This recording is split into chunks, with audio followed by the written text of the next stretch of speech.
सके। मलिक साहब, आज आपका साबिक़ ज़िली नाज़िम सरदार ग़ुलाम अब्बास से राब्ता हुआ। अब तो वो 2-2 नशिस्तों पर वो मेंबर बन चुके हैं, मुंतख़ब हो चुके हैं।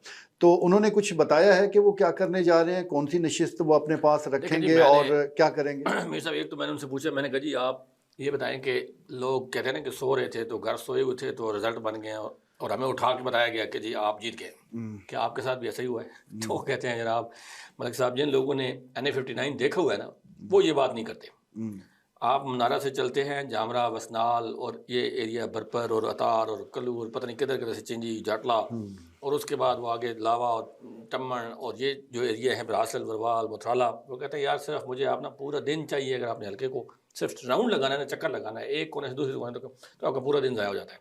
और मैंने जनाब सुबह, दोपहर, शाम मैंने ना 3-3 दिन न जूते चेंज किए हैं, न कपड़े चेंज किए हैं और मैं भागा हूँ। मतलब एक डोर टू डोर मैं गया हूँ, मैंने नॉक किया है, घर-घर, डोर-डोर, डोर टू डोर, गली-गली में फिरा हूँ और मैंने मेहनत की है।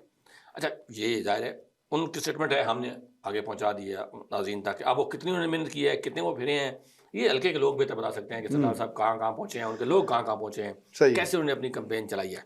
दूसरी बात ये थी कि जनाब आप ज़ाहिर है, आप चूँकि कुछ लोग ऐसे हैं कि बड़े-बड़े प्रधान जो हैं वो सियासत से आउट हो गए हैं, निकल गए हैं। इन इलेक्शन ने वो बुर्ज उलट दिए हैं जैसे, और कुछ ऐसे हैं जिनको 2-2 मिले हैं और वो दोनों पे कामयाब हो गए हैं और आप उनमें से एक हैं कि आपको 2 टिकट उन्होंने क़यादत ने दिए हैं। हो सकता है उन्होंने जान छुड़ाई हो। हुँ, फ़र्ज़ हो सकता है उन्होंने कहा यार बस मजबूरी है, सरदार साहब को एडजस्ट राज़ी करना है, तो उन्होंने की हो, लेकिन सरदार साहब ने प्रूव किया अपने आप को कि मैं इस काबिल हूँ। हुँ, हुँ, तो अब आपके पास 2 सीटें हैं, अब आप क्या करेंगे? आप पंजाब में जाना पसंद करेंगे क्योंकि आप सूबाई मिनिस्टर सरदार साहब पहले रहे हैं, सही।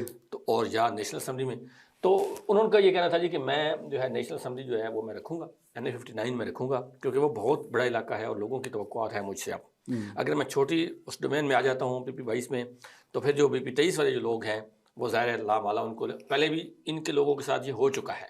इससे कबल भी परवेज़ लाई साहब ने यहाँ से नशिस्त जीती और फिर छोड़ दी, और फिर वो लोग बड़े बेचारे मायूस होते हैं कि यार हमारे साथ ये अजीब सा मामला होता है। फिर वो गुजरात से एक साहब आए, फिर वो MNA इलेक्ट हो गए और ना किसी को पता ना आता, कोई नहीं। अब उनका ये कहना है कि यार मैं यहाँ बल्कि में बैठा हूँ, मैं यहीं बैठूँगा और यहीं मैं अपना कैंप बनाऊँगा ताकि ये सब लोगों को जो है अप्रोच में होगा। और ठीक है, मेरी जिस हद तक कोशिश है, जैसे मैंने पहले भी अपनी सियासत की है, मैं अब भी ये है कि मैं यहीं मौजूद हूँ, ठीक है, अवाम की मैं ही रहूँगा और मैं NA-59 ठीक उस है, पे मैं जो जितने लोग हैं उनको मैं बिल्कुल मायूस नहीं करूँगा। मेरी ख्वाहिश ये है, अब क़यादत आगे से क्या फ़ैसला कर देती है वो एक अलग इश्यू है, पर ठीक है। मैं जो NA-59 रखूँगा, PP-22